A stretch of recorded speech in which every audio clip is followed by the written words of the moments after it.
guys. Hello. How is everyone? We are back for another video. We are back. We are back. We are back. Thank you guys for being here. Everything in the video said tonight is a legend, in my opinion. As you guys know, this is the review for Love and Marriage Huntsville, okay? Yes, it is. I know everybody's been waiting all day. I've been getting it together. And yeah, we are back. All right, let me take this banner down so y'all can see me, child. Oh, all right. Hello, hello, and hello. Let me see what mods I got here. I see Linda Gamble. I see. Let's see. I think Belle may be in here a little bit later. She's not already here. I'm scrolling. I think Linda can handle it so far. I haven't seen Scorpion Miss yet. I think she'll be signing on later. But it's fine. Thank you guys for being here. This is Love and Marriage Huntsville review. Okay. I see y'all saying, hey, Caramel, hey. Hopefully you guys hit the like button. Okay. Hopefully you guys hit the like button. Thank you for all 114 of you guys being here. Some of you may be in the bushes and it's fine. You guys, please hit the like button as well. All right. Yeah. I see a great deal of y'all in here. Thank y'all for being here, child. Ooh, when I tell you I've been trying to get my show together, get Car Chronicles together. I've been doing music stuff today. Like I've been running around like busy all day. But we are here. I'm a little tired. But we're going to get through it because I've been doing too much today. And I got to slow it down. But thank y'all for being here, honey. Y'all, I'm in my Erykah Badu mode tonight, honey. Got my head tied up like Erykah Badu. So I'm going to do a little something different tonight, child. So we're going to tie the head up like Erykah Badu in here, child. Y'all feeling it? Y'all feeling it? Am I giving too much? Child, I don't know. I was trying to switch it up a little bit. But it is what it is. We're on our Erykah Badu tonight, child. On our Call Tyrone tonight. Y'all feeling that? I'm getting tired of your shit. You don't never buy me nothing. Did I nail it? Y'all know I do impersonations, right? Y'all know I do impersonations before we get started. Every time you come around, you gotta bring Jim, James, Paul, and Tyrone. Is that Erykah Badu? Now why can't we be by ourselves sometime? See, I've been having this on my mind for a long time. 'Cause I just want it to be you and me like it used to be, baby. But you don't know how to act. So matter of fact, I think you better call Tyrone. Yeah. Call him. And tell him, come on, help you get your shit. I think you better call Tyrone. But you can't use my phone. Woo! Y'all felt that? Yes, the vocals are vocaling today, honey, because we've been singing today. We've been singing. I told you I'm recording my album, so I'm trying to do a little album here. So I've been singing some stuff today. So my vocals is woke. Y'all hear them woke? So, right, you can't use my phone. You better call them, but you ain't using this damn, not this one right here. This one right here? Yeah, you ain't using this one. Let's get on into it, child. I like to sing a little bit for y'all sometimes because y'all always say, Carrie, can you sing? Can you sing? So I sang a little bit for y'all tonight. How about this? See, you weren't even expecting that before the review. But there you go. There's a little bit of Erykah Badu. Y'all know I'll be doing impersonations. I already did Toni Braxton for y'all. And I got a few more that I can do real good too. Okay. Somebody's just saying. Yes, and I've been singing today. So them vocals they woke today. All right. Mm-hmm. All right, so let's get into it, honey. Let me sip a little bit. Ooh. Woo. All right. Season 6, episode 25. All right. Boom my bangs. I was feeling that a little bit. I like that. All right, so a storm is brewing, okay? Somebody said that was great, Caramel. Thank you. Somebody said I missed it. Give us some more.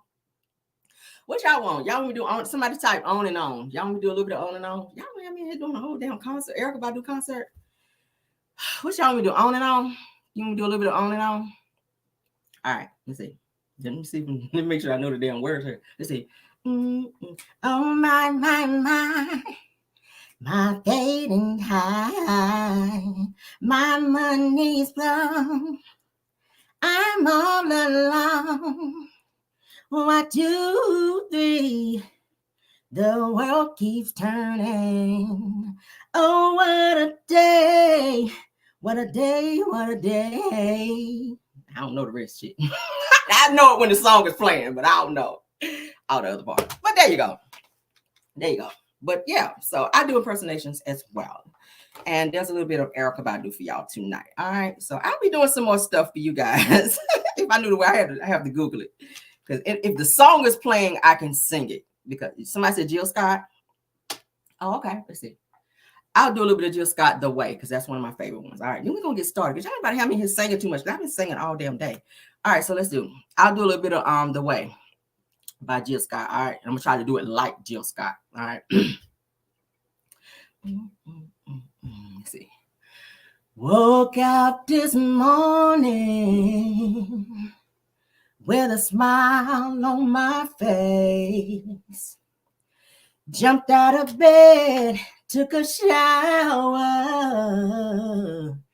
cleaned up my place, made me some breakfast,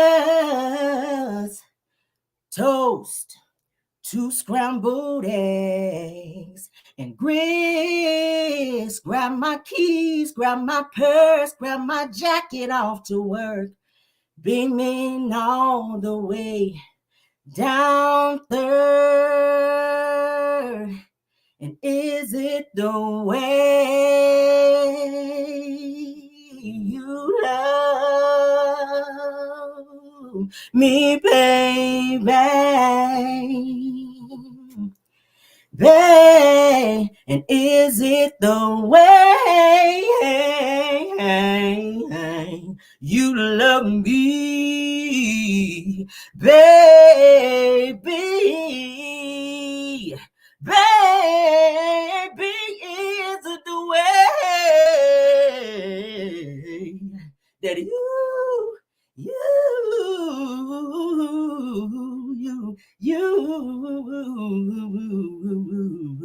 let's go. I told you they woke. I've been singing all day. All right. And y'all catch me in the morning for Car Chronicles. We can't do all that in the morning. But I done told you after 1 o'clock, the vocals is up. All right. Let's get on with the show. Y'all about to make me do no damn concert tonight. But there we go. Can maybe we do a little bit over here. Now I told y'all. Y'all like that? Did y'all like that? Somebody said, okay. We sing over here when we want to now. Let's get on with this damn show. Season 6, episode 25. Somebody said Whitney Houston. Y'all is killing me. Now I can do Whitney too. Don't play with me. We're not gonna do it tonight though. All right. We're not gonna do it. We'll do Whitney another night. Maybe for the next y'all somebody said y'all sing. I sing and I write music. I arrange vocals. I've been singing since I was 5, 6 years old. My mom was I already told y'all the whole story. My mom used to be a choir director. So we had to be on, honey, when it comes to like the vocals and tone. Caramel learned how to sing every single soprano, alto, tenor, like all. I can sing it all. And I do all of my blends whenever I sing. I do all of my backgrounds and all of my leads when I record. So we don't have no background singers. We do it all. Okay. Yeah. It's a God-given talent. I thank God every day that he gave me that. So yeah. We play a few instruments. We play some instruments too. So we got a little talent over here. I thank God. Let's move on. Hope you guys enjoy the concert. Somebody said ticket prices just went up. Yes, thank y'all. Okay, so y'all can put it in the chat or give me some ideas. I'll try to sing more for y'all because y'all been asking me. So for the next review, I'll try to do another person. All right, so whichever one y'all send me in and I get the most requests for, then that's what we'll try to do. Okay. Ooh. All right, so I gotta save my voice. So let's go ahead and get on into this. Okay, so again, season 6, episode 25. A storm is brewing, okay?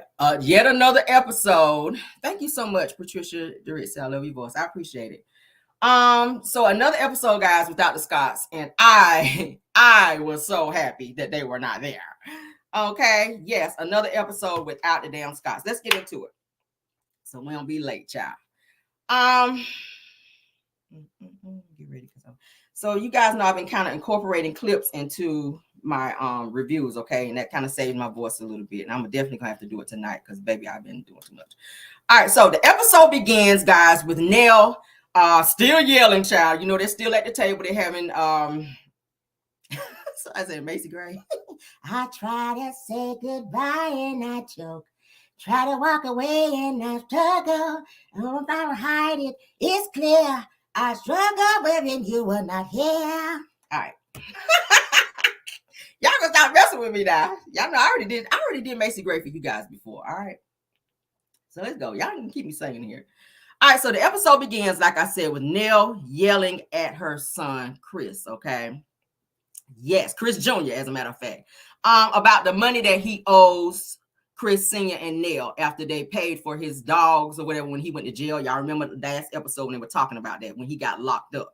So Nell, of course, is snapping on Chris Jr., okay? Especially after he says, well, it's actually like a trade-off.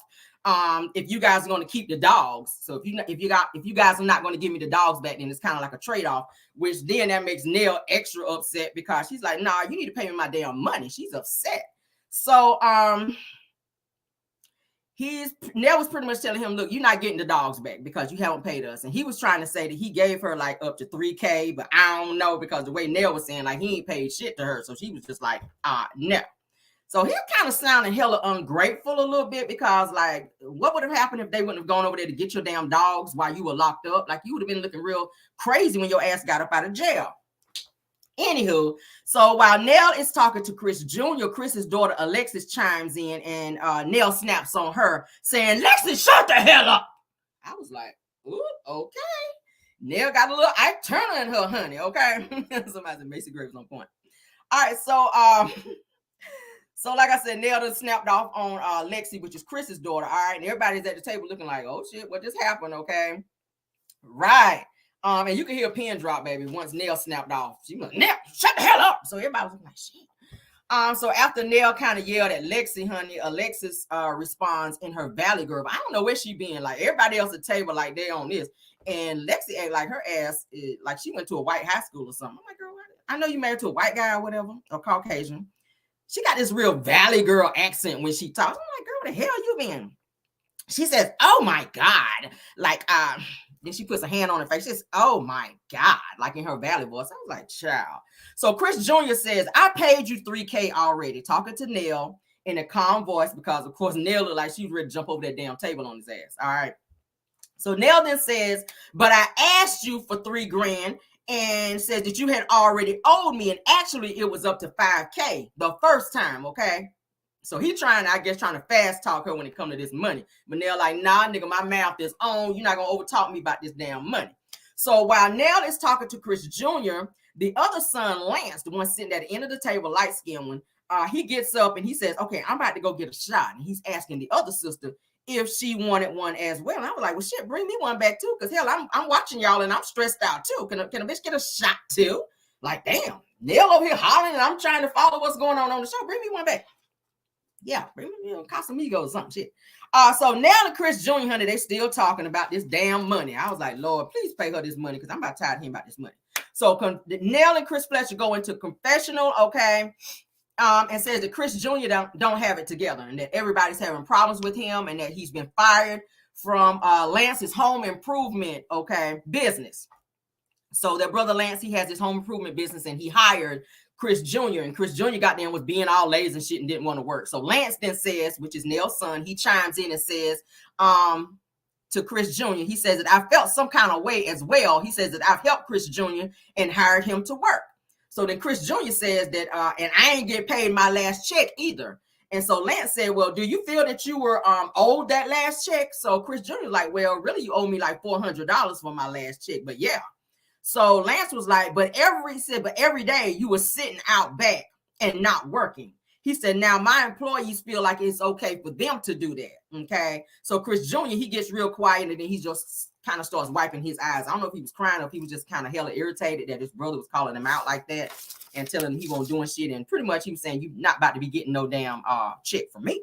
So then Lance says, I'm learning in my years with Green Spaces. So I think that's the name of his business, Green Space or whatever. So then Chris Sr. asked, well, how's Green Space been doing? So then Lance says, pretty good. Says last year we had some setbacks and I had to borrow some change, meaning he had to borrow some money from Chris and Neil. And they kind of look like, yeah, we remember. So then Neil chimes in and says, if I could just get the money back that I've loaned y'all, she said, I would be wealthy. So she's trying to say, listen, I don't loan everybody at this damn table some money and y'all asses ain't really paying me back. And I need y'all to give me my money back because if y'all give me my money back, I'll be sitting real nice over here because over the years, I've been really helping y'all out financially. All right. So Nell says, if it wasn't for me and your daddy, that y'all wouldn't have shit. I was like, she's so raw with her kids. Damn. So the kids kind of look like, damn, mama, like, really? You gonna sit down on national television? So Nell goes into confessional, child. And I don't know, guys. I'm kind of feeling Nell's confessional look this season. Well, this particular episode. She had on the red. She had her hair done. Her makeup looked good. I was like, okay, this is what we've been asking for, Nell. Now, the hair was kind of big, but she looked good compared to how she been looking with her wigs, looking like she been doing cartwheels in the living room. Like, she looked good in her confessional. So I got to give her a little prop right there, okay? Yeah, we got to give Nell a little prop because she tried, honey. Her confessional look was giving. She was serving the girls. All right. So Nell says in confessional, she says that I get these feelings of that I'm the bad guy, but I really don't give a damn. That's my attitude. She says it is what it is for me. So Chris Sr. then says that it's not that. It's really not about that. So then Nell says that that they kind of backdoored me. Okay. So she says that pretty much when it comes to you, that they don't do that. All right. So Nell says to the kids, she says that these expensive cars that we bought y'all, that your dad told me not to buy them, and y'all didn't need these things, okay? So then Alexis, which is Chris's daughter, chimes in, okay, the one with the valley voice, yeah, the one to talk like that, says that why y'all ain't buy me those things though? So when they start mentioning all these expensive cars or whatever that the other kids acquired, so Alexis then chimes in and was like, well, why y'all ain't buy me these things? She says, y'all buying new cars. I ain't getting no new car. So the siblings around the table, they start chiming in and everybody saying, she did get a car. Okay. So Alexis was like, no, I kind of worked an entire summer and saved for my car. She says, and I had a hoopty. She says, while y'all were driving BMWs and Mercedes, I was driving a 1997 Grand Am. Okay. So she was in her feelings about that shit. Like she watching all her siblings driving around in these nice, luxurious nice cars. And she riding around in a 97 Grand Am. She probably had to have the damn jumper cable to crank every time that bitch crunk up. So Nell was saying, but you drove your expensive car after I dropped $22K on it. I said, well, shit, you giving out that kind of money to your chilling girl? $22K now? Alexis, your ungrateful ass shouldn't have said nothing, okay? Because if Nell done gave your ass $22K that she done dropped for you to get a car, you shouldn't have been saying shit at the table. Regardless, and that's the problem. I feel like she is coming over there, and the other siblings said it as well. She comes over there and she kind of looks and compares what she has to compare to what the other kids have. Now, I granted, they're all grown. You don't know if Nell and them been putting the money up or if they work. Like the brother on the end, he has his own business. So at the end of the day, he's able to acquire things because he works and owns his business. He's acquiring his own money. But she has a problem with everyone else and what they have. Like, don't come over here looking at what I'm driving and then want to compare yourself to me. Like, you are married now. You have a whole husband. It's up to your husband now to put you in whatever you want to drive. And the fact that you sat there and was acting very ungrateful made Nell feel some kind of way because she's like, bitch, I done gave you $22K and you probably didn't pay that shit back to me so that you can be driving something nice and not be in my damn ear because you keep bringing up the fact that the other children are driving this and that I helped them too. Shit crazy. So Nell says, she says to her that you drove your expensive car after I dropped it to $22K on it. So Alexis then, in her valley voice, she says, what in the actual fuck? Okay, once Nell said that. She says, you guys act like that I'm insane. Are you kidding me? Like in her valley voice. Because I'm like, girl, you've been around there. You've been around your Caucasian husband too long. You need to put some bass in your voice a little bit. So Nell and Chris, they go via confessional and they were like, here we go again with this bullshit. Says every time an argument starts with Lexi, it's always about the car. Like you bought this one, that you bought this, that. So it's like you sitting back making a list like Santa Claus and checking it twice and realizing that your ass been the one that's been naughty and not nice, which is why you ain't been getting the shit that you've been getting, because your ungrateful, disrespectful ass is looking at what everybody else got. Damn. They bleeding through Chris in them pockets, look like. So Chris, so Nell then says that she has a distorted memory and she's doing it to agitate me, and I'm over it. So Nell is getting kind of irritated by how Alexis is acting ungrateful. Okay, so Chris then says to the kids at the table, says that at one time a large lump sum of money was given in less than a month, and you had another car, Lexi. So she's sitting there like, when I had another car, like she don't remember that. So Lexi then says that I got into a car accident, and do you guys want the legal documents to actually prove that? And Chris was like, no, you're going too far. Like, you ain't got to do all that. So Alexis then says that that's when I got my car after the accident. Like, girl, but you still got it. You still got the car. So it don't matter when you got it, if you had an accident, whatever. Stop looking over here at what they're doing over here and trying to match what they're doing. They do for you what they want to do for you. You're trying to make them feel like they're obligated to do something for you. And you're a grown-ass, able-bodied woman that can work and acquire whatever you want. They don't have to give you shit quiet as kept. That's your parents. That is your parents. But they don't have to buy you shit. They don't have to buy you a car. The person sitting right beside you that you said I do to, that's who need to be going to the car lot with you and say, hey, let's go ahead and get this car. And if you don't have the money to put it down, then maybe say, hey, mom and dad, can you guys loan me the money? Because I'm trying to get a car. And then if they find it within their heart to do that, then fine. And then you pay them back. But don't make them feel obligated. You got to do this for me because you did this for this. Because you don't know what their situation was or the arrangement with them as well. Like, stop it. I don't like when people do that. Don't try to control my pockets because I do something for somebody else. And that's what she's doing. She's coming off as ungrateful. Let's move on. Chris said, okay, you're going too far. Alexis says, but that's when I got into an accident with my car. That's when I got my car after I got the accident. So Nell and Chris, they kind of look like, Lord, here we go. At this point, they're irritated at her ass. And you can tell that Nell is her blood is starting to boil. She ain't here for it. Like she ready to snap off on her ass. All right. So Lexi then says that I'm just saying that I've never got a car, okay, and I got treated very differently than the other kids here, okay. So Nell asks her, so how did you get treated differently, Lexi? Okay. So Lexi then says that she's always got treated differently, and let's not open that can of wounds. That's what she's telling Nell. Well, shit, if you're gonna bring up the thing to say that you were treated differently and somebody asks you how were you treated differently, don't say you don't want to talk about the shit when you really want to talk about it. Like, that's what's on your mind. You seem to be hard pressed about this conversation. So if they're asking you why you're feeling this way and how you felt this way, don't be sitting there looking like your ass ate a bag of lemons and then do the whole I don't want to talk about it, don't open these wounds. Like, I'm not about to have a Dr. Phil moment with you, and we're not gonna do that. But let's move on. So Nell then says that we can open it up. Like, bitch, we're going to talk about this because you brought the shit up. So then Lexi says that I've gone some years without talking to you guys. And see, that's the problem. You use I'm not going to fool with you guys as a means of control. You got some people that's like that. Well, you ain't going to do this for me. I ain't talking to you. I'm going to block you, and I'm going to do this, and this, and I'm not going to associate myself with you because you make me feel a certain type of way, because you know that that's going to make them feel a way, because you're not, coming around when they have family stuff. They're like, okay, where's Lexi? She's not here because she feel away over a situation that happened the last time. So you use that as a means to control them, knowing that they're going to feel away if you don't come around.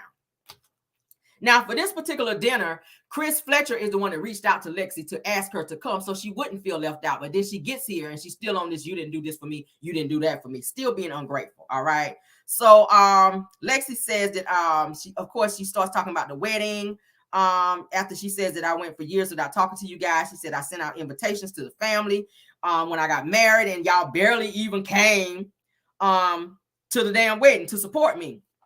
So Nell's daughter, Kayla, who been sitting mute, child, all this time while all this is going on, and she says to Kayla, Kayla says to Lexi, she says that you blocked all of us, okay? So that is your fault. If you mad because people didn't come and people didn't support you like you wanted them to, how are we supposed to do that if we can't reach you and you block us?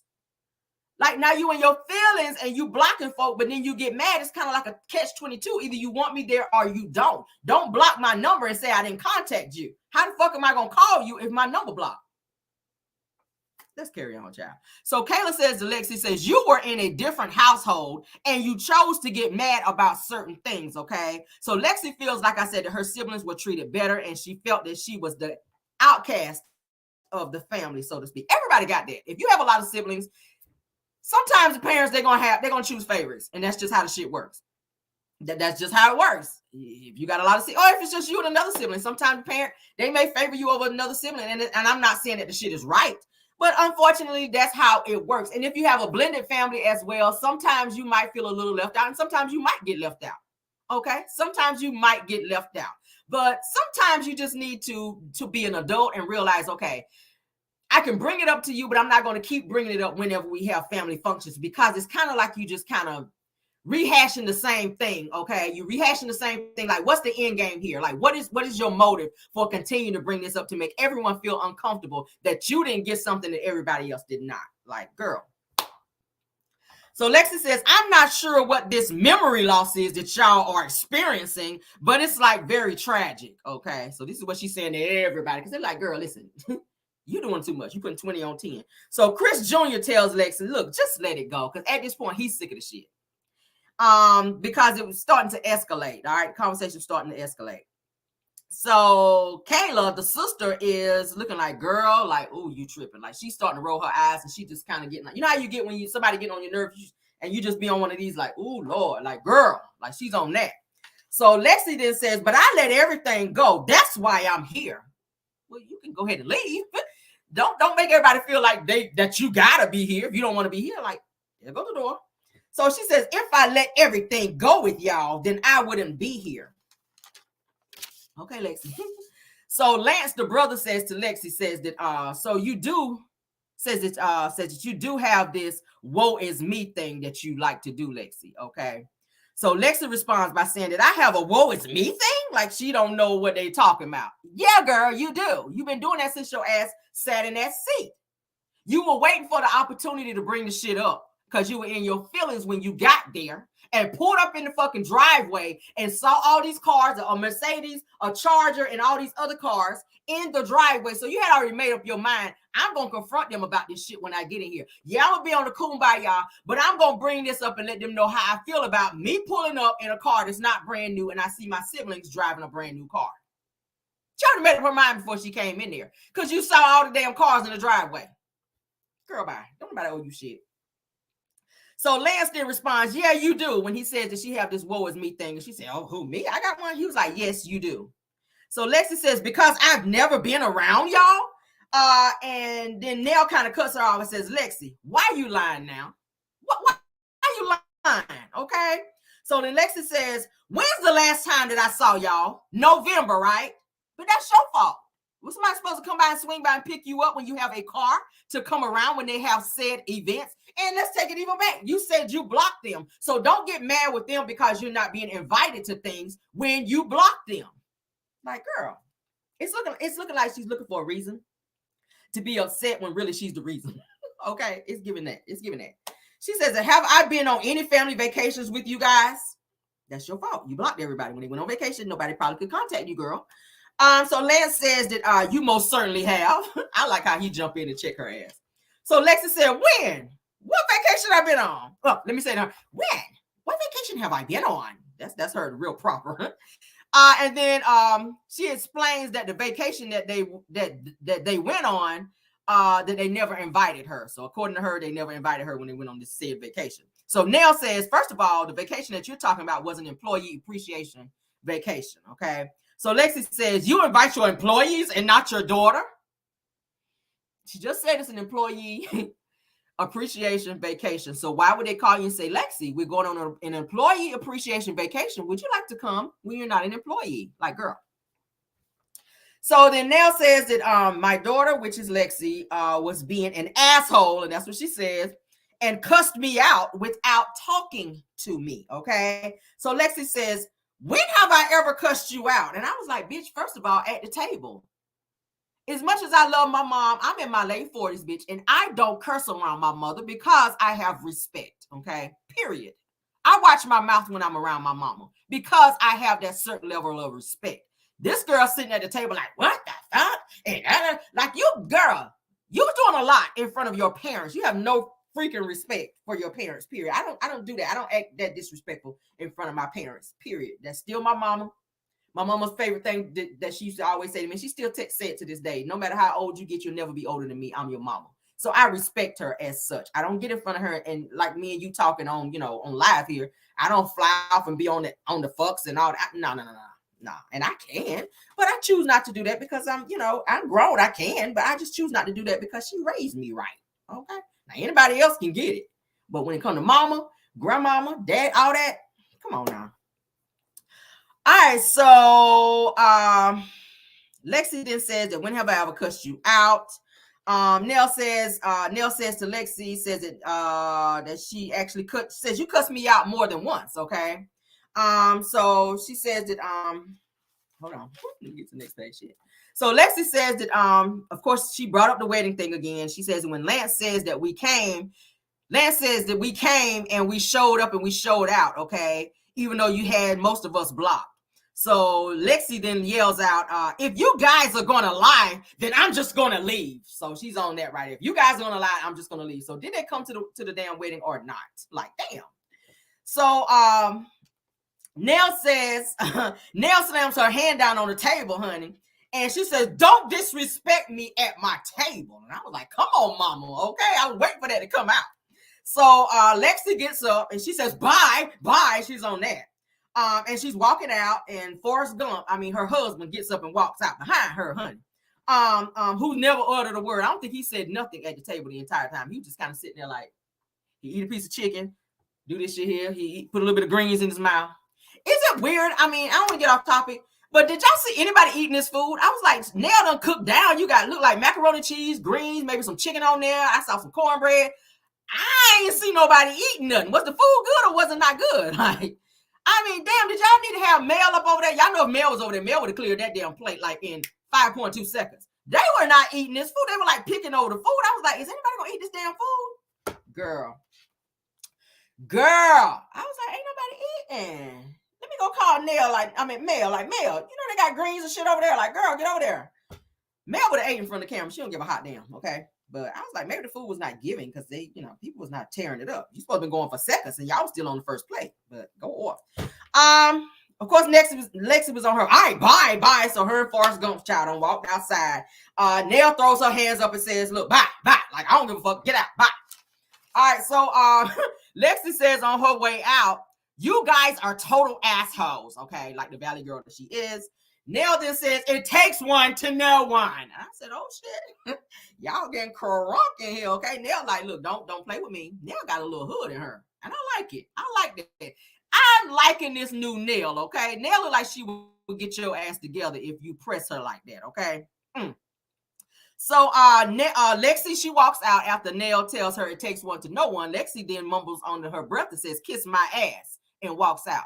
Now, if I ever said that shit to my mama, even at 40-something years old, baby, I see you, baby. That's probably where you have to come and see me.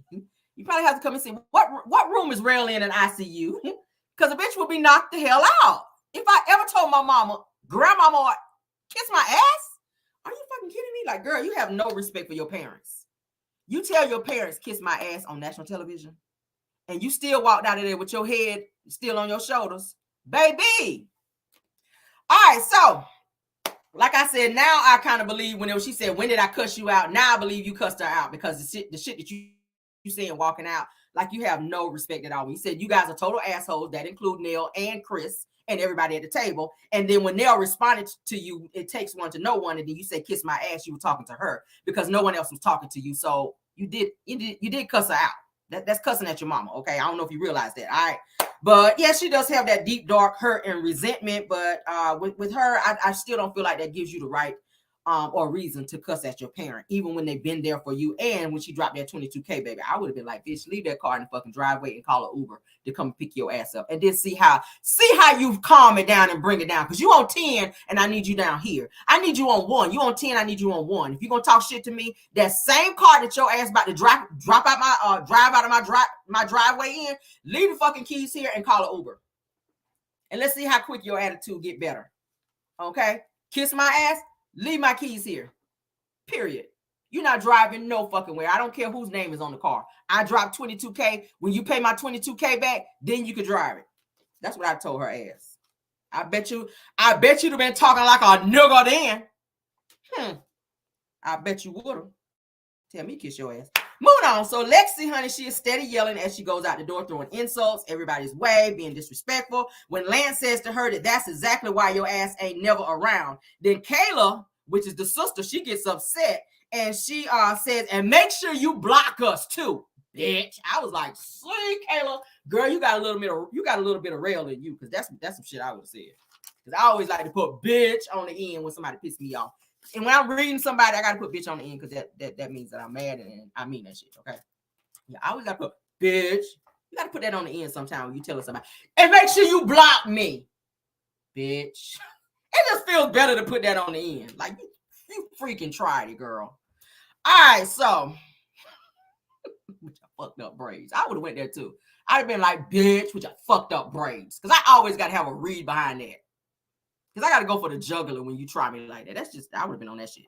So Kiki, honey, Kiki, which is the niece, all right, the one that didn't have no job, the one that Neil said she fired her. The one that had on the white shirt with her stomach open when it didn't need to be opened out. She said, I can't believe her. So Lance says, how? Like, that's always her. Like, every time. This is how this bitch act all the time. Like, how you can't believe her? So Nell then says, that's why I told you, Chris. That's why I told your ass not to bring her up over here, because she always be doing this shit. She always be on this. So Chris said it happens. Y'all, Chris is always low-key. Nothing excites Chris, okay, until in a few minutes. Chris is like, it happens around all the dinners. He's still calm. It happens at all the dinners. He ain't got crunk yet, but he about to. All right. So, of course, like I said, they won't eat that damn food. The shit was probably nasty. So Kiki, which is Denise, she says that she comes here, she sees stuff, and then she wants what we have. She says it doesn't work like that. And she said, I could have smacked her ass. I was like, oh, girl, not on camera, dog. Take her back there in the back and do that, because she need her ass slapped for the way she was acting at the table and whatnot. All right, so Chris, honey, in his skinny church pants, honey, he goes out there behind Alexis, honey, with her damn badass attitude. He follows out the door, honey, behind Alexis and Forrest Gump, honey, when they go to the car. He walks outside, child. He got on these tight. I said, Chris, what the hell you going with these tight ass Revival slacks on? So Nell and Chris go into confessional, child. And they say, okay, I'm tired of her doing this every time. Like, I'm tired of this shit now. So Chris says that she is still our daughter, all right? And I'm always going to love her, all right? And she's still our child, all right? So Nell then says, I respect that for you. Like, I'm still mad at the bitch because she done told me to kiss her ass. So I'm happy that you feel that way about her, but not so much for me right now. I'm still in my goddamn feelings because she done told me to kiss her funky, musky, mothball smelling ass. Nah. All right, so then Chris, like I said, he leans in on the window like this here, child. Mind you, they are driving an Infinity white Jeep. Nice Jeep, too. A nice little Infinity Jeep. Nice.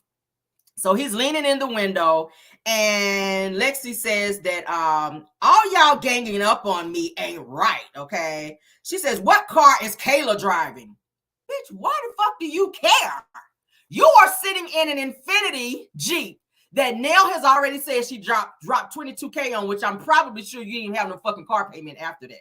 So they probably paid that bitch off to where you probably got a pink slip. Why are you asking Chris what car is Kayla driving? So I told y'all she done walked her ass up in there, and she done in the driveway when they done parked up in there. She is trying to see who is driving what. Like, okay, somebody got a Mercedes, somebody got a Charger. It looked like somebody else had another little sports car. I was looking at the cars whenever Chris was walking out. I said, see, this bitch been already, like I said, making a list and checking it twice and was waiting on the opportunity to throw that shit up in there. She driving an Infinity. She want a Mercedes. Yo, ungrateful ass. Now, you was already talking about you driving that raggedy ass car, and then when they done put you in something nice, that was a nice Infinity. You still not grateful. Still not grateful. So she says that all y'all ganging up on me, that's not right. What car is Kayla driving? So she said that she got a fucking Mercedes, okay? And she says that and Chris Jr. got a Charger. So she is like, I was like, are you seriously doing this shit right now, girl? So Chris says, no, she did not, okay? So Lexi says that I will come down here and set this fucking house on fire. And I would have said, bitch, and I would set your jaw on fire. Come down here on that bullshit if you want to. Y'all seen Chris and Neil house? She on some crazy shit right now. Like, girl, you are acting real bipolar at this point. Okay? How you tell somebody, your daddy, first of all, I will come down here and set this fucking house on fire. And I will set your fucking jaw on fire right now. Before you can even come back to set this bitch on fire. Because the audacity for you to come up in here, first of all, eat my damn food and disrespect me thoroughly in my damn house and then turn around and be on that bullshit. I'd have lit her ass up right there in that dryer. I'd have reached across Forrest Gump and slapped the shit out of her sitting right there. Not that I promote violence, but just so that you know, you ain't going to be up and trying nobody like that, girl. Not in my driveway. All right, so inside the house, they're still discussing the Lexus situation in terms of what she was saying and kind of, you know, being disrespectful and saying that she's trying to act like the victim and that she always brings up the same stuff when she comes around. All right. So now back outside, they're showing Chris saying that we've never mistreated you. That's your perception. Says that the only thing that you're mentioning is cars, material stuff. All right. So Lexi says, as my father, you always say that you were there for me. Were you? So then Chris says, no, that's not a different. He says that was at a different time in my life. He says, and I couldn't be there at that time. So then Lexi says, my entire life was a difficult time for you. So Chris says, no, don't say that. So he's starting to kind of feel a little bad, but he's also getting pissed because you could tell it's kind of building up. All right. And I ain't never seen Chris snap off on nobody like this, but he about to snap on her ass. So Chris says, no, don't say that. Says, now you sitting up here lying, Lexi. Okay. So Lexi says, all my life, you were not there until I was 28. And she says it like that. Chris said, oh my God, now you're going to tell a fucking lie. I was like, is this Chris? Not quiet Chris, not Chris that don't never say nothing. Chris snapped on her ass. And I was like, come on through, Chris. He says, now you pissing me off. And I was like, come on, Chris. I'm loving this Chris. Chris was like, forget these fucking cameras. I'm about to let her ass know how she done pissed me the fuck off. And he starts snapping on her ass thoroughly. And I was liking that. I was like, this is what her ass need, okay? Because she didn't feel that when Nell snapped on her ass. But she was feeling that when Chris snapped on her ass. And I was like, that's what she needs. So Lexi says, are you kidding me? And Chris cut her off and says, no, are you kidding me? He says, no, you're a fucking lie. He says, I don't appreciate that. Just go, get the fuck. He said, go the fuck home. And I was like, yes, Chris. Yes, Chris, come on. You better come on through here. So Chris, he kind of, he's kind of walking away. He's still trying to walk away, but he's still low-key mad. And he's telling her, go. He's doing his hand like this, go the fuck home. Like, go the fuck home. So Forrest Gump, he's still sitting there like, y'all done arguing? Like, what you want me to do, Lexi? Because you can tell he a whole beard. What you want me to do, Lexi? Should I drive off or should I stay? Because don't look like he done cussing you out. So Chris child, he walked back inside mad as a mother sucker. He was mad as Ariane, honey, when Martell went on that vacation with Mel, honey, and the kids down there in Florida. He was that mad. And y'all know Ariane was, honey, mad, honey, biting her fingernails and everything else, child. Yes, she was. So Chris, honey, he is yelling at Lexi, honey, and she yelling back at him. Both of them are still yelling, child. And Chris is steady telling her, go the fuck home. Like, go, get away from here. And says, and don't give me that bullshit. That's what Chris said. I was like, Chris, we loving this, Chris. All right. Child, let's get on to the next scene because, baby, they done ran my pressure up. All right, so the next scene is Stormy and Courtney. This scene was so boring, and I'm just going to play the clip because I can't. Stormy, why are you here? Why are you here on this episode? Why are you here on this episode, Stormy? It's looking like you just wanted some camera time, sis, okay? Because you want to really talk about shit. This whole conversation between you and Courtney, talking about y'all done hired back this damn cousin that y'all fake fired. You just wanted some camera time. All right, so Stormy and Courtney, honey, they are at home. They're sitting on their deck and they're talking about Canvas Beauty and reuniting Kiki and Tiffany, as well as Courtney rehiring this cousin, honey, that was fired. All right, let me play this shit because I'm not about to sit here and narrate this. I was just like, this shit here. Production, y'all could have left this out. Y'all could have low-key left this out because they did not. I don't even know why the fuck Courtney, Stormy and them was even on this damn episode. That shit there, they could have left it out for real, for real. All right, so we're gonna play the clip because I got it. They should at least bring us sit down like adults and talk. You know, Kyle will be here for a few more days. We had a conversation the other day. It was really good. You know what I'm saying? You know how tough it's been, you know? But you also know, like, how in such a short period of time, like, since he been here, like, a lot of stuff has changed. You, being COO, is going to take us everywhere we need to be. And it's going to be 10 times greater than I could have ever did. We will be at a spot one day where we're selling 10 million a month. And I'm confident we can get there. But we have to get there properly. Yeah. And we have to make sure that every single piece of the pie is correct. Right. A lot of stuff has gotten better. And not only that, like, we are now in a period where we can really celebrate. Mm-hmm. You know, everything for Canvas is different now. You know, we let so many people go. I never knew how to hire people, the right people. You only did what you The stakes are so awkward. You remember how, like, I used to have all these crazy dreams and ambitions, like really doing something different that nobody in my family ever seen. You doing that? I know, but I feel like 2022 was such a hard year. And I feel like it tested my strength in like such a crazy way. But you got out of it. But who would have thought we would have had a 2022 after a 2020? How does that even happen? Like, business is up and down.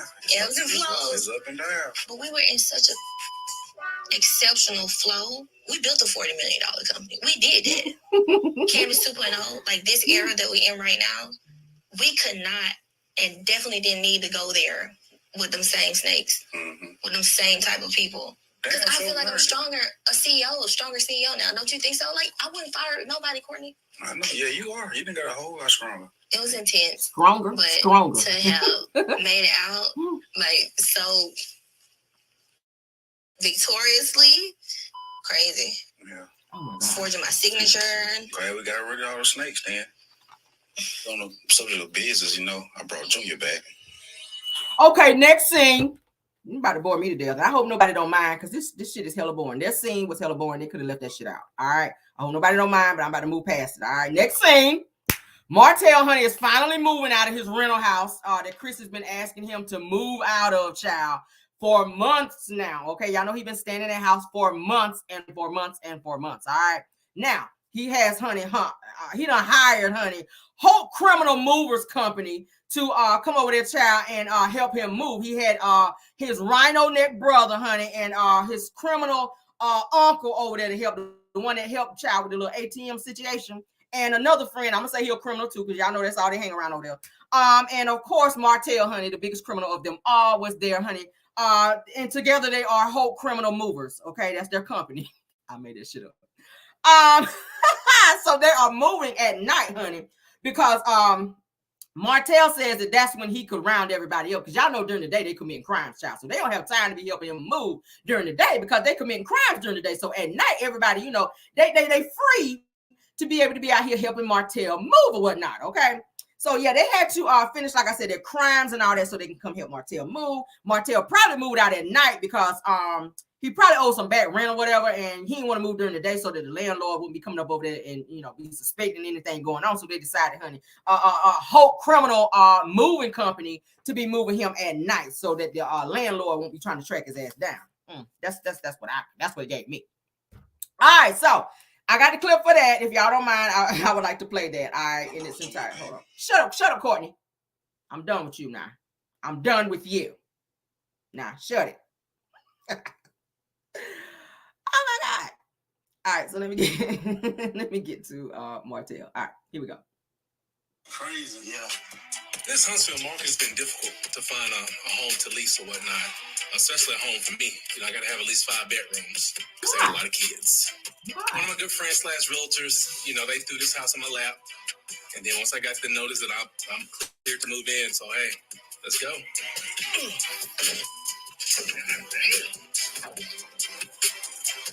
Oh, I'm doing a late night move because this is when I have help. Live. You know, I got my brother, My uncle's assisting me, so I'm on that time. That's still moving. I gotta try to get everything done because I'm having surgery on my eyes Friday. He had a surgery on his eye. Yeah, dog. What happened to him?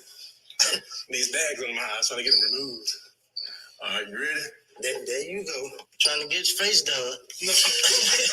So I'm finally about to have the eye surgery. I've been waiting for the past couple of years, but first I gotta move because after that I'm not gonna be able to lift anything or exercise while I'm recovering. You want some of this? Yeah, give me. Yeah. So He's in there with his brother. Rhino Nick. I mean, he gonna be happy as hell I moved up out of there. He's calling Chris. What up? What up? What's up, Mr. Hope? What's happening? What you up to? What's going on? Man, look. I moved out of y'all's house. About time. Yeah. Oh my God, your ass finally moved out of this house. Bro guy told me that so the owners on the sale. Yes. They ain't finna come and kick me out. Yes, they will. They can't come and kick me out. Huh? You want me just to pack up and go to a hotel with me and my children, or you don't care? Or you just worried about the money? They don't care. You out of your goddamn mind. Goddamn mind. I'm actually here putting my casino sign in the yard. Let me see your sign. How much more time I got? None. Man, you know how difficult it was, man, trying to find something in this market. You moved today? Yeah, I mean, I'm moving right now. Literally moving. Well, I mean, I appreciate it. I'm sure the homeowner appreciate it. Hey, I really appreciate you and I ain't gonna say your patience, but I appreciate you working with me. You better say my damn patience. It's been so much turmoil, with Chris and me staying in this house, and I'm like, I'm not gonna leave this damn house without a place to move to. I don't know what he was thinking or the owner was thinking. It's like, just give me a little bit of time, and once I find something, I'm up out of here. But now, it's a big weight off my back, and the owner, he can sell his house now. So I'm looking forward to, a new home and a smile back on Chris' face. How the family doing? Man, everybody's doing good. Getting older and more expensive. Yeah, that's it. Yeah. Nell, what Nell at? Last communication we had, she was finding me up, hell. I ain't cheating on nobody in 3-4 years. You can't. You damn single. You can do everything you want to do. My point. Your wife don't be playing. Yeah. She told me it got a little hot too. So. Oh Lord. Oh, it was hot outside. Oh my God. Yeah. You don't be talking to my damn wife like that. Oh, shut up, Chris. Hell. Hey, that's what's up, man. Yeah. We need to get together, bro. I understand, Chris. I feel that he's a little bothered right now about the conversation that Nell and I had. I don't think he's trying to come at me in a disrespectful manner. He just really wants to satisfy his wife to really just let her know that I spoke with Martell. I definitely know that Chris know that both his wife and myself, we both have tempers, and we both like to go at it a little bit. And he understands both sides. All right, we definitely need to talk. All right, sounds good. All right, bro. All right, so that's the end of that clip. All right, so Martell is saying that he's having surgery on his eyes to get the bags from under there. I was like, why? Because you're gonna have more bags because all you do is stay up all night damn thinking about mail. That's wasting money. You having surgery to have bags removed. Y'all remember the picture that they showed of Martell when his face was all swollen up? That's what that was when he had the surgery to have the bags from one of his eyes removed. But nigga, you still getting more bags because you mad, and even more now that Mail done got this damn name changed. Yeah. So yeah. He child. He is still pressed and still staying up. That's why he got them bags on his eyes, because he been stressing over Mail. Then left his ass and he don't know what he gonna do. So I don't see why you got him. I don't see why you got no surgery for that shit. I mean, just take your ass to sleep. That's the therapy you need. Go to sleep. You said you were happy. Ain't that what you said in the live with Coleslaw? I'm happy. Are you? Then why are you not sleeping, sir, to have bags under your eyes? Like, why is that? Let's move on now. Then he says that he needs a 5-bedroom house for his 5 kids. Like, the kids live with him. Like, the kids do not live with you. Yes, they come over there 1 week on, 1 week off. I think that's still the arrangement. But the last time we saw when the kids were staying over there, you had your children all piled up in one room, Martell, sleeping on the floor with like a set of bunk beds up in there. They were sleeping on the floor with Knox running around sounding like he ordering everybody Chinese food, okay, at 6 o'clock in the mother freaking morning, trying to wake everybody up, stepping all over the kids' legs. Y'all remember that when we saw that. Knox was stepping all over people's legs in there on the Hing Shong, on Min Shong Woon, shrimp fried rice. That's it. That's what he was saying at 6 o'clock in the morning. I was like, okay. Now, Knox slept in the bed with Martell while his kids with Mel slept on the floor. I didn't like that shit. I didn't like it at all because I was like, okay, first of all, you need to get your shit together. If you want to have custody, and then you want full custody, but if you want to have custody of your children and you want them to come and stay with you, why are you getting a 5-bedroom house and pile them all up in one room for their ass to be sleep on the floor? I don't understand that. It's looking like you faking and fronting for the freaking cameras is what it's giving. That's what it's giving. Because where are their beds? I said before in another line, where are their beds? You didn't let Mel take any of the furniture, and you still moving from house to house to house, taking the marital furniture everywhere your ass move, okay? Everywhere you move, and Martell had moved multiple times since he and Mel divorced, guys. At least 4 or maybe 5 times, okay? So you are moving all the marital furniture. Mel has already said she took nothing because you wouldn't allow her to. That gray sectional was the marital family furniture. The bed that Martell is sleeping in with that high brown headboard was out of that house with him and Mel. So where are the kids' beds, Martell? Why are the kids sleeping on the floor? Because we only saw one bunk bed, top and then bottom, and the kids were on the floor. I don't get it, but go off, all right? Go off. You still a whole clown, Martell, and you still faking and fronting, all right, with your jacked up eyes. Let's move on, honey, to the next scene. Is Melody and her friend Brittany, honey, from college. They are at Melody's house. They're packing orders, and they're discussing why Brittany, her friend, did not attend Melody's name change ceremony. She's saying she wasn't there because I want to say it's her niece or a family member had a sweet 16 birthday party. She was saying she only turned 16 once, so she was not able to miss that in order to be at the ceremony. She told Mel, look, I was there in spirit, like my mind was on it, but I could not be there because I had already made, obligations to be at the sweet 16 party for my niece. Okay. All right, so let me get that. If y'all don't mind, I got to do clips tonight, guys, because I got to save my voice, like for real. Yeah. Okay. Hold on.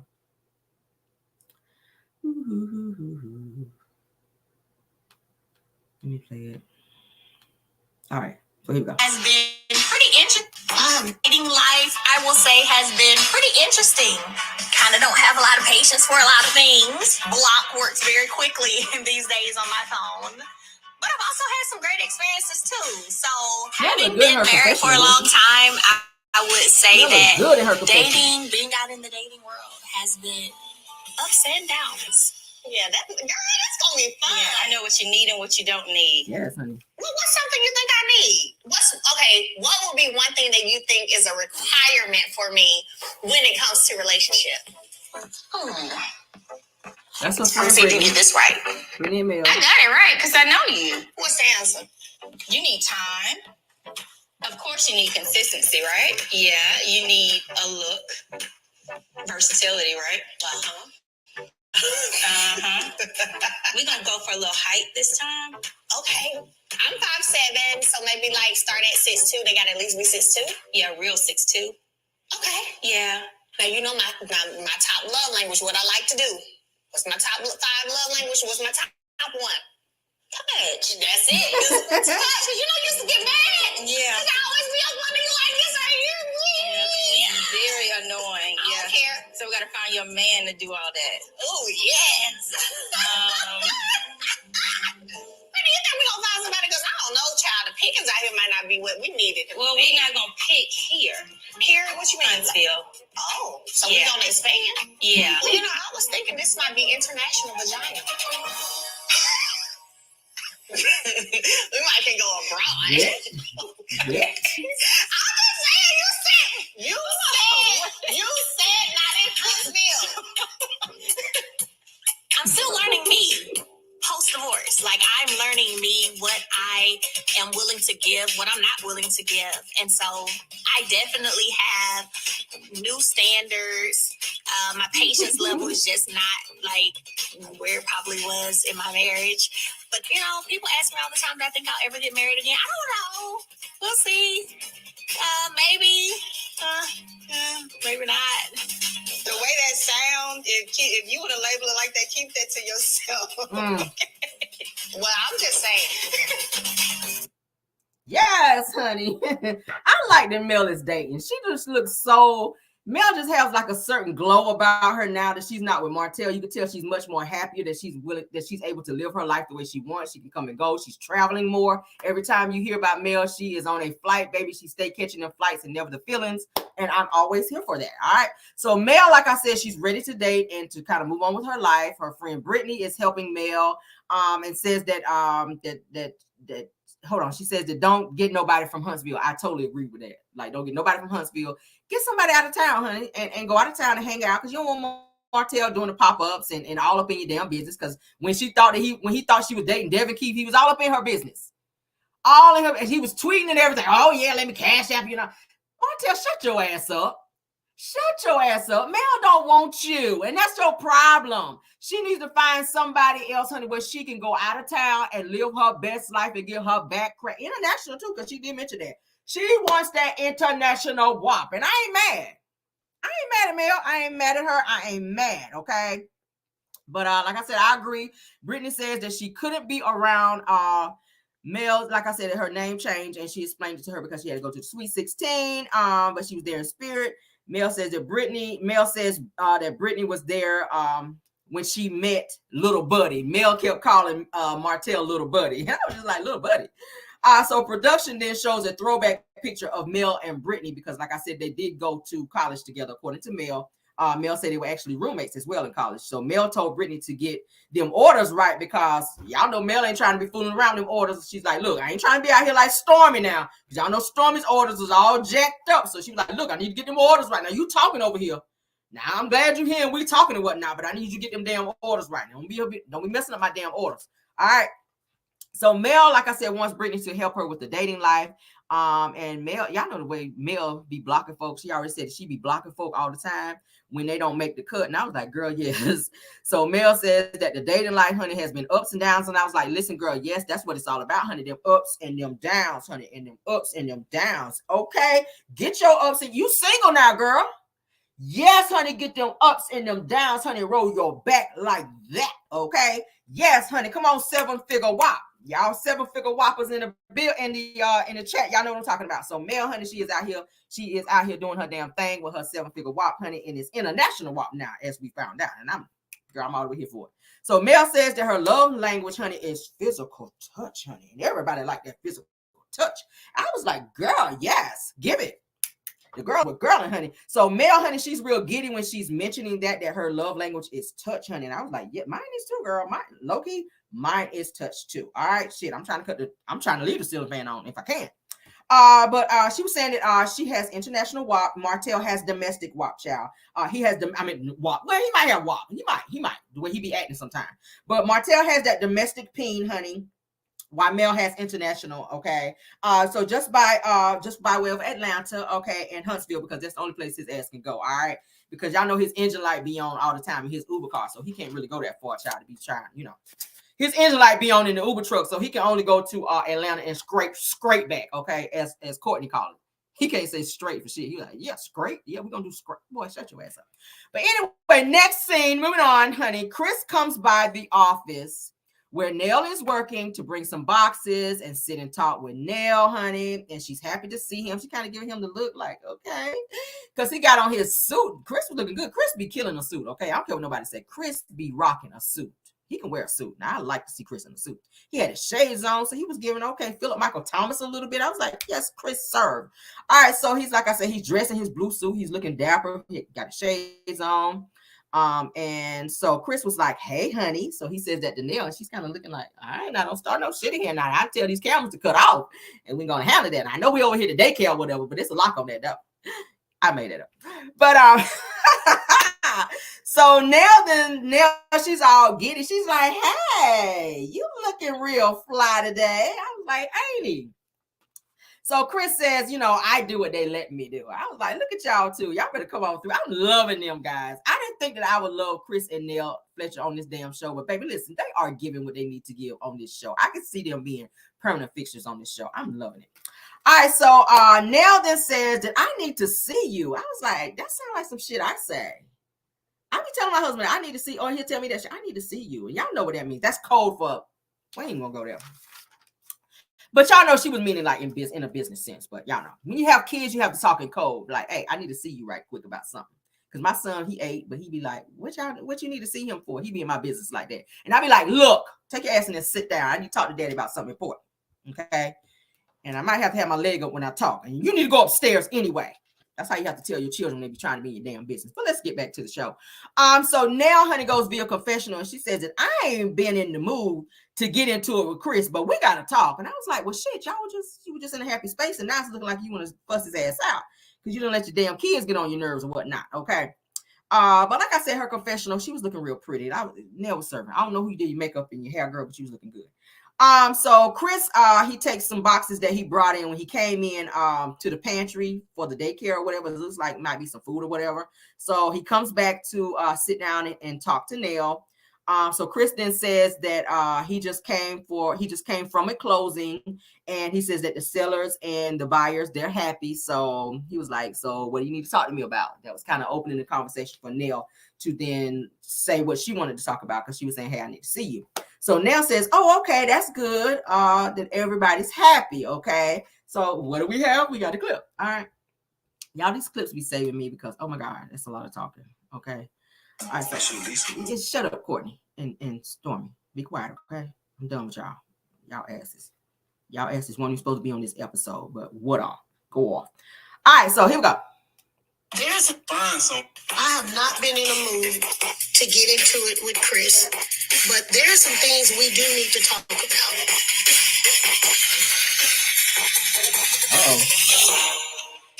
Just coming from a closing. Sellers are happy. Buyers are happy. Well, that's good. Everybody happy. Oh yeah. What's going on? Yeah, so I wanted to speak with you because, oh, Lord, you know, we got issues. Oh, the family dinner. Lexi did a lot. And honestly, I was really torn because we've been through this before with her. And, you know, constantly saying you feel mistreated. I just don't understand how you feel mistreated. Keeps throwing it up about Mercedes and BMW. I feel mistreated. That's not a mistreatment. That's materialistic. I'm not going to keep explaining myself to Lexi. I feel like it hurts. I'm drained at this point. I feel that way with it's my child. It's our child. It tears me apart every time she acts this way. Yeah, because we were in a good space. My relationship with my daughter, Alexis, has been somewhat difficult throughout the years. Because of the family dinner, it actually has taken a step back. Unfortunately, I feel like I get the short end of the stick of that all the time. How she feels and what she was told versus to what's actually the truth. But at the end of the day, you know, she's our daughter. She's been in my life since she's, at least 16 months. And I love her. Don't she look good? I was going to ask you, have you talked to Chris? I did text him, but I haven't spoken with him since the dinner, no. I tried to call him after the family dinner. He didn't answer. I called him again. He didn't answer. I called him the next day. He didn't answer. I texted him. He hasn't responded. I think I pissed him off when I kind of said something, I guess, about money's in the dogs. Yeah, but I don't know.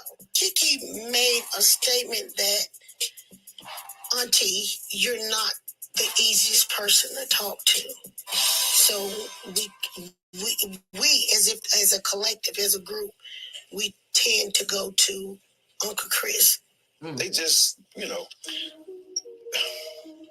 sometimes when they do come to you, your button just clicks straight to negative. I don't give a damn. What are you talking about? You're old enough to know better. Why the hell did you do it? What's going on? Type thing. Instead of, I think my approach when I do talk to them, I try to find out what happened and why first. Well, first of all, I'm not you. Right. And I get that. I am who I am. Second of all, I deal with a lot. I get tired, and I get drained, and I get exhausted. So, and I do. Maybe I don't handle it the best way. I handle it Your way. my way. I may click, but I told you so. They can't say I didn't tell them. Some things can be avoided. Sometimes I just think they asses.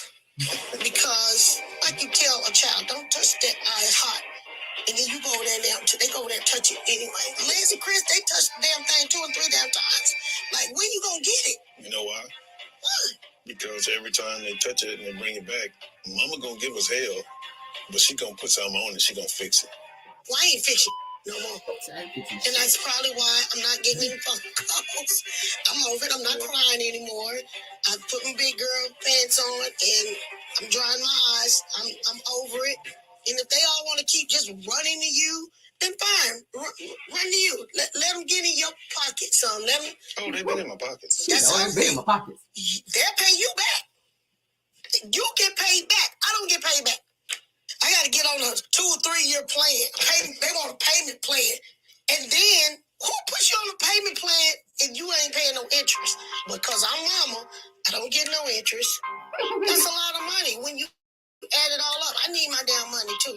I have every right to go from 0 to 100. Boom. I really do. I understand. I think moms have to change from mommy to mom.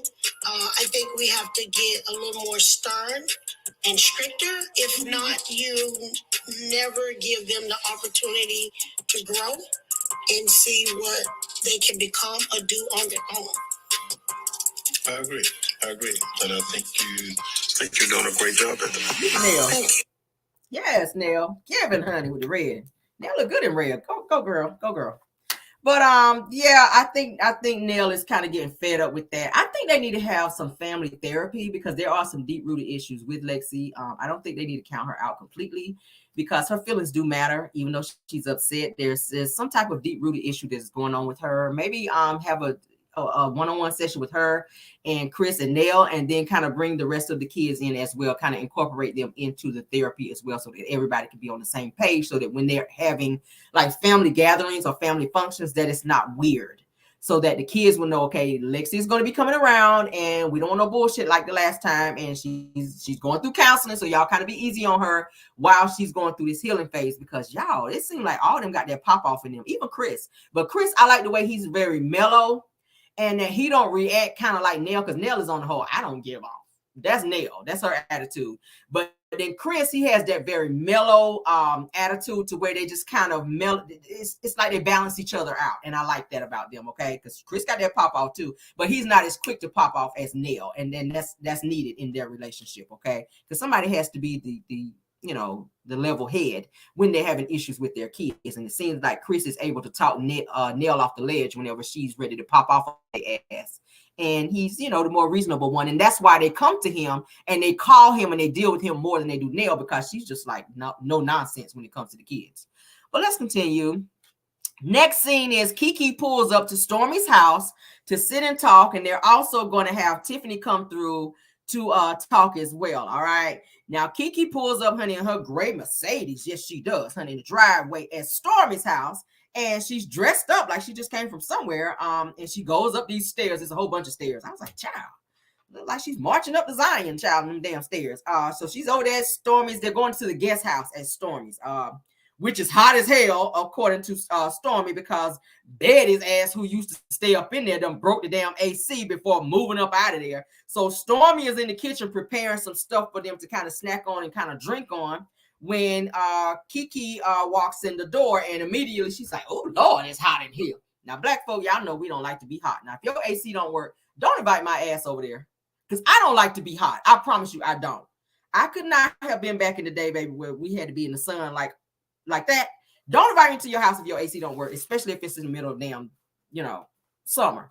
And my thing is, I don't know why Stormy didn't just move their meeting over to the house. Like, all them damn rooms you got in the main house, like you couldn't have said, okay, look, Kiki, my air is not working over here in the guest house, so we're gonna move everything over to the main house and we're gonna be in such and such room there. Okay, and then have it there so everybody can be comfortable. Don't rather be fanning like they in no damn tent revival. Kiki look like she was about to blow up in that damn house. Okay. So Stormy says that she's telling Kiki when Kiki walks in and said, "Oh, you look gorgeous. You look nice." Kiki had on like this pink blazer or whatever, or was it blue? I can't remember. So Kiki says that she's like, "Oh, it's toasty in here. Let me take my jacket off." Okay. So Stormy says that someone left the AC unit on 58 and it froze the unit. So we're just gonna, I guess we're just gonna have to bake sitting up in here. That I put that in there. I guess y'all just gonna have to sit in there and bake, child, like an easy bake oven while y'all sitting there. Which you don't need to be, which further makes you irritated, especially with Tiffany's ass coming over there for y'all to be trying to talk and get everybody on the same page. That's just gonna make Kiki pop off even more on her ass because it's gonna be hot. Because y'all know black people, when we hot, we are a little bit more agitated and ready to pop off on somebody's ass when you hot. So that's probably not the best place to have this conversation. All right. Because it's gonna be literally hot as hell in there. All right. So yeah, it was kind of wild why she didn't move that shit over there to the main house. Stormy girl. Oh Lord, your intuition is never on. But let's move on, child. Let's move on. So Kiki says that that the methadone has her like extra hot, which is why she's more hot than usual. Okay, and she explains that to Stormy. Stormy tells her that she's actually doing great with her recovery. So I like the way that she encourages her as a friend versus judging her, because when somebody's going through like a situation where they're recovering, you don't want to always throw out their weak points and always judge them. You want to encourage them so that they can continue on their journey. Okay. Got a clip. I'm sorry, y'all. I gotta play clips because I gotta save my voice. Okay. Forgive me. All right. I'm sorry. Because I've been doing a lot today, y'all. I promise you. All right, so let's see. That's the next one. Okay. She lied. It's like real personal. Yeah, it was different. She lied. Why? I don't know. It's frustrating. It really is, because I've never done anything to this girl. To have Tiffany coming at me and then switch it around as if I'm the one that's coming at her. I don't know what her issue is, but I hate to have to teach her a lesson, but I will. There she is. Tiffany knocking on the door. Here we go. No, it's gonna be good.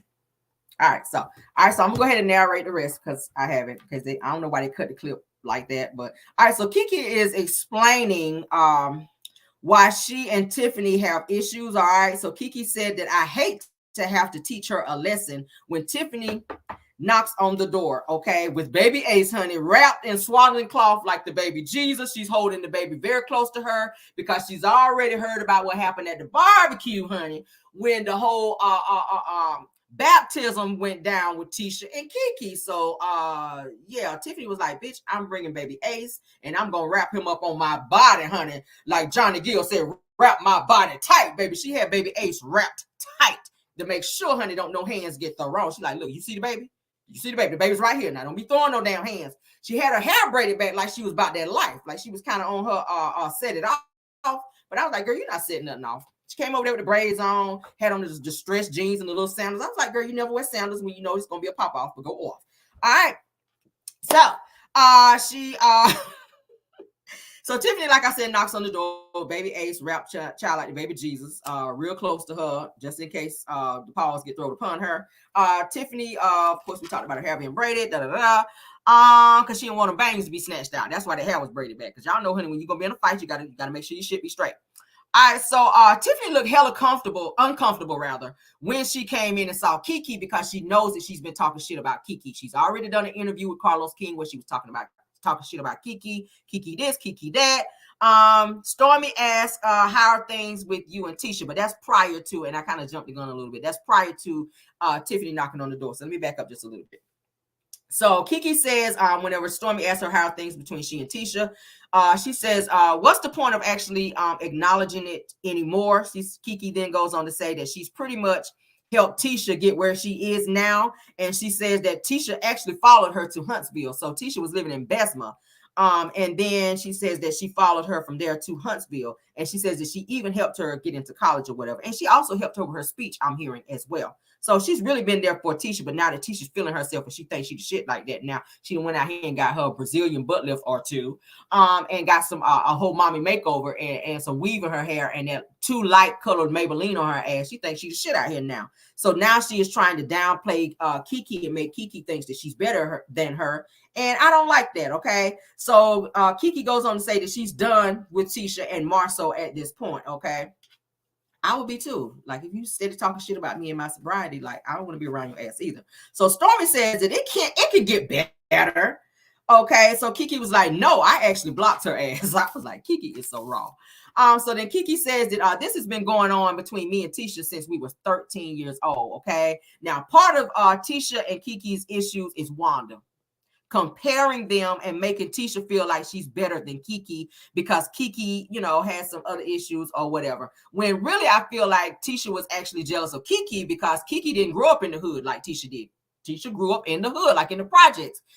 Kiki did not, okay? So I feel like Wanda always pitted Tisha against Kiki to try to make Tisha feel like she could be better than Kiki, to where it was like a competition. And you should never do that.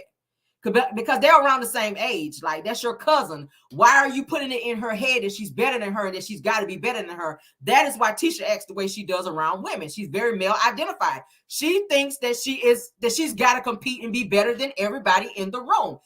You can see it whenever she's around Mel. She's always giving Mel this once over. She's giving her funny looks. She acts real funny when she's around people. Tisha's daughter, her oldest daughter, is starting to act the same way. So it's like a pattern of behavior, okay? So Tisha, like I said, the way that she tries to look down on Kiki and always brings up her addiction, I don't like that because Tisha, as we all know, you have police records, dear. So you cannot have this holier than thou attitude and behavior as if you've never done no shit. Marceau does too. And you guys are being sued for a whole lawsuit of $5.5 million. Like, Tisha, you got hella police records, sis. From stealing to fighting to abatement charges to, like, I can name them all because who got receipts? None other than me, okay?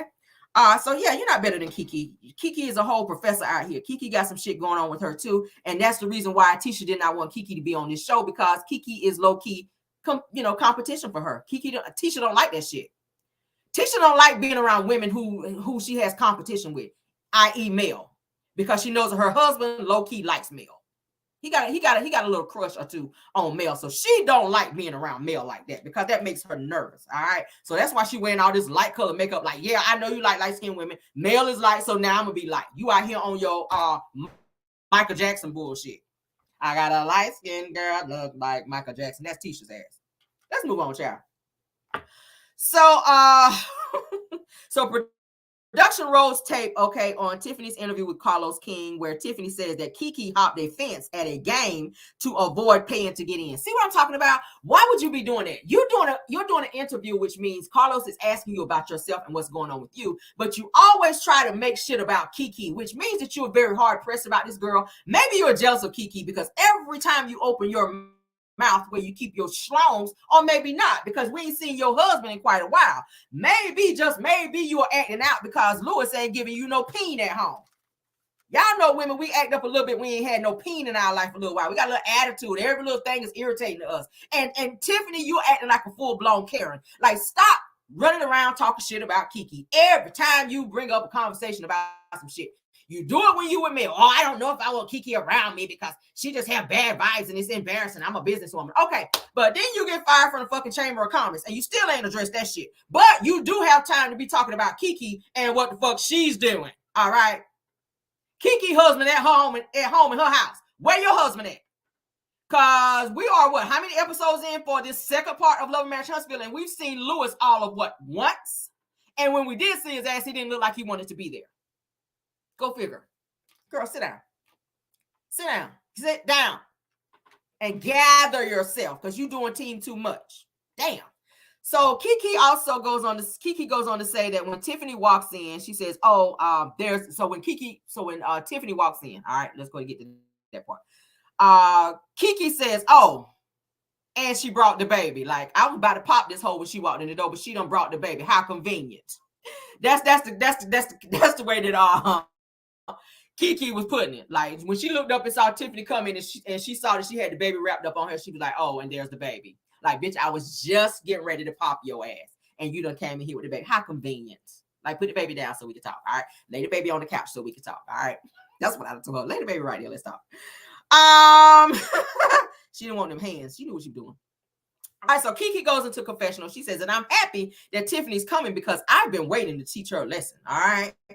And we all know what kind of lesson she's been trying to teach her ass because she's tired of Tiffany and her damn mouth. All right. Y'all know the lesson always starts with a cool off with Kiki. All right. Ask Tisha. It always starts with a cool off. And then maybe an additional pow. Okay. Where she slap your ass. And then she gonna give you that look back like, yeah, I did that shit. Y'all know when she knocked that cup on Tisha and knocked all that drink on her, she got up and looked back at her like, yes, I did that shit. I said, you know what? That's the type of person you don't want to mess with, okay? Because when you look back at that shit like that when you do it, and you know her ass is sitting there drenched and still on this, that was Tisha's ass. I was like, girl, no, you did not look back at it. No, you did not look back at it. Girl, I love me some damn Kiki, all right? She's like, yes, I did it. And what, bitch? All right. Get another drink on the table and I'm going to throw that shit too. But guess what, guys? It's a cliffhanger because the episode ends there. All right. So it's a to be continued. I was just like, really? That's what we're going to leave it off at? That's the best part. I was ready to see if she was going to pop her ass. Okay. Tiffany made sure she sat her ass all the way at the very end of the couch, y'all. She did not sit close to Kiki because, baby, she didn't want Kiki's hand to go up and mistakenly go upside her damn head. All right. Because she already know Kiki, baby, yeah, it's about that life.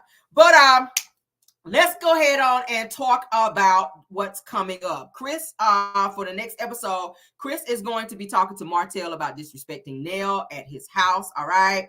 So they're going to have a discussion about that. The conversation is going to get a little heated a little bit. Moving on to where Tisha is going to be talking to Kimmy, talking about she thinks she might be pregnant, which we all know that's some fake bullshit. See, when Carlos and production let y'all come back, Tisha, you come back on that bullshit. See, we were happy that y'all asked one on the show. Now they're bringing you back next episode, and this is all you got to talk about, another fake storyline, because we already know that Marceau has had a vasectomy all of what, 3-4 years now? So how the fuck are you pregnant, sis, unless somebody else done been out here humping on you? She holding the whole pregnancy test in like a little napkin, and Kim is gonna look over like, oh, let me see. I think I might be pregnant. Kim is like, how? Didn't Marceau have a vasectomy? And Tisha's like, I don't know if it took. Like, bitch, get out of here. So Tisha's she's faking the whole pregnancy for a storyline this season, okay? I was like, bitch, get out of here. Get out of here.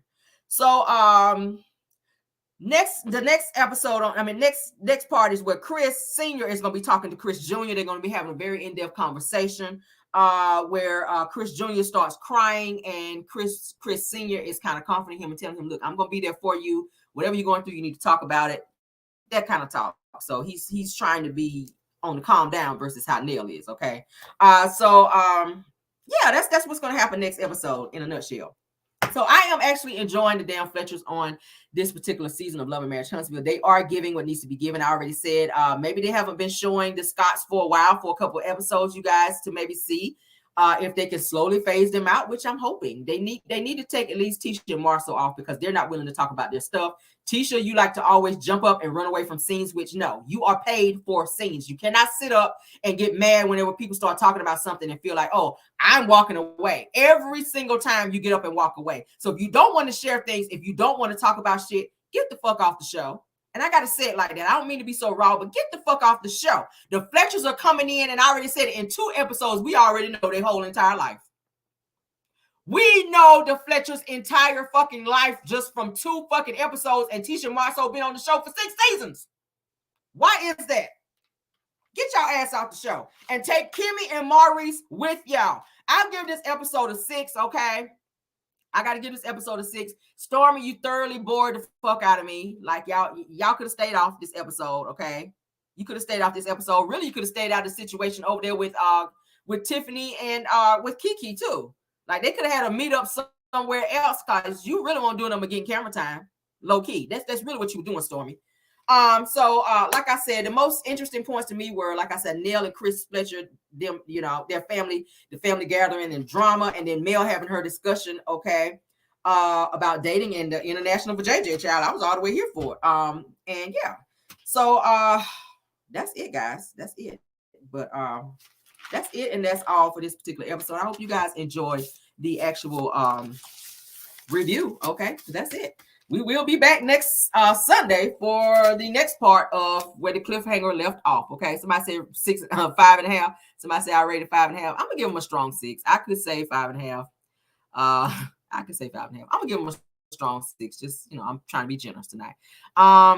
Yeah. Oh, next episode, I did see that, guys, and I skipped over that. Big Lou is gonna be saying on the next episode, he's gonna be telling Tiffany that pretty much he don't want to be on the show no more. Like, why are we here? What are we doing? What is our purpose for being on this damn show? So Tiffany gonna be looking like, so we ain't gonna be on the show no more, bitch. No, you ain't bringing nothing anyway. You're not bringing nothing anyway. So it's looking like Big Lou don't want to film anymore. He don't want to be on the show anymore. Like I said, this is probably why he have not been seen on the damn show, because he ain't feeling it. He it's like he's in another mindset. He's not there, and you could tell. He was holding the baby when they showed him on the next episode coming up. He was holding baby Ace, but you could just tell he was very disconnected. He and Tiffany are very disconnected. He's sitting here, Tiffany all the way on the other end of the couch. They are very disconnected, and they have some issues. And if they don't get off this damn show, their marriage is going to be over. But that is it, and that is all, guys. I'm not going to do open panel tonight because I got to get off. I got to finish getting my show together for tomorrow. But thank you guys so much for joining us. Please hit the like button. Please leave comments and let me know how you guys feel about the actual review tonight. Okay, leave me some and likes too. Please like the video. Please like the video and subscribe as well. Okay. Also, for those of you that's been asking me about the join button, if you go and I posted it on my IG. For those of you that follow me on my IG, I posted all the information on my IG. So go on there, get the information, and go ahead and join if you would like. Okay. So that's where the information is. So thank you guys. Thank you, Moss, for doing a great job. I think I saw it's another content creator, and I don't want to leave her out because I appreciate when content creators come over and support, because I'm always doing the same. What is her name? I don't want to leave until I shout her out. Was it the Girlfriend Chronicles or something like that? Did I see Girlfriend Chronicles. I think she's a content creator, I think. But yeah, shout out to you. Thank you for being here. And if there's any other content creators that join us tonight as well, thank you guys for being here. Okay, Moss, thank y'all. Hey, love you guys all the way down to the ground, and good night.